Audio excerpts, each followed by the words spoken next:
So hello மக்களே. So நாளைக்கு ஷூட்டுக்காக நான் வந்து இன்னைக்கு ஏர்போர்ட்ல சரி வரலாம் அப்படின்னு வந்தப்போ ஒருத்தர் வந்துட்டு நீங்க நிஷா தானே அப்படின்னாங்க. ஆமான்னு. இங்க எப்பவுமே எல்லாருமே ரொம்ப நல்லா பேசும்போது ஒரு மாதிரி சந்தோஷமா இருக்கும். அவர் நிஷா தானே அப்படின்னோன்னா ஆமா நான் தானே. திரும்ப அறந்தாங்க நிஷாவா நீங்க அப்படின்னாங்க. ஆமா, நாங்க எவ்வளவு ஏமாந்துருக்கோம். டிவில வந்து உங்களை வந்து விலையா காட்டுறாங்க, அவ்வளோ கருப்பா இருக்கீங்க அப்படின்னு ஒரு மாதிரி திரும்ப திரும்ப திரும்ப இந்த நிறம் பத்தி பேசினது ரொம்ப கஷ்டமா இருந்தது.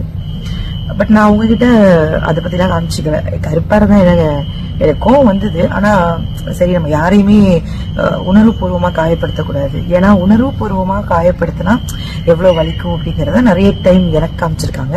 ஸோ அதனால வந்து நான் உணர்வுபூர்வமா அவங்கள ஹர்ட் பண்ணக்கூடாது அப்படின்னு நான் வந்து ரொம்ப அப்படியே அதை கடந்து வந்துட்டேன். பட் நான் வந்து ஒரு விஷயம் தான் உங்ககிட்ட சொல்லணும். ஏன்